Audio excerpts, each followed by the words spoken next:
माझं नाव कोमल जुमडे। मी RCTमध्ये जेव्हा 35 दिवस प्रवास केला आहे त्याच्यामधून माझ्या अनुभवातून मी एक माझी स्वतःची पोयम बनवलेली आहे। त्याचं नाव आहे RCTमध्ये प्रवास घेण्याचे 35 दिवस। अमरावती RCTमध्ये मी घेत आहे पार्लरचे प्रशिक्षण। येथील सर्व शिक्षक देतात स्वतःच्या पायावर उभं राहायचं शिक्षण। कोणती वेळ कशी येईल सांगता येत नाही, म्हणून आपण आपल्या बळावर उभं असलेलं बरं आहे बाई। RCTचे अध्यक्ष आहेत डॉक्टर हेगडे सर, त्यांचे आपल्यावर उपकार आहेत थोर।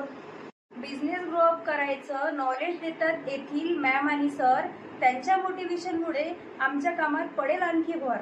येताना जाताना लावायला लावतात थंब, त्यांना वाटते कोणीच लेक्चर केली नाही पाहिजेत बंग। DST सर आम्हाला शिकवतात हेअर कट, त्यांची हेअर कट पाहून पोरी पाहत राहतात मटमट। DST मॅम आम्हाला बारीक सारीक गोष्टी प्रेमाने सांगतात समजून, त्या पण आम्हाला लवकरच जातात उमजून। आमच्या काकांनी आम्हाला वेळेवर आणून दिला चाय, सर्वांच्या झोपीला लगेच केलं बाय बाय। संचालक सर आहे म्हणून ही संस्था आहे जाग्यावर, नाहीतर आम्ही अशा गव्हर्नमेंट संस्था बघितल्या आहेत वाऱ्यावर। स्वतःच्या पायावर उभं राहून प्राप्त होईल जीवनाला अर्थ, नाहीतर पूर्ण जीवनच होईल व्यर्थ। स्वतः पैसे कमवायची काळाची गरज आहे फार, आपण सर्वांनी पैसे कमवून घ्यायचे आहे प्रत्येकाला एक गाडी थार, एक गाडी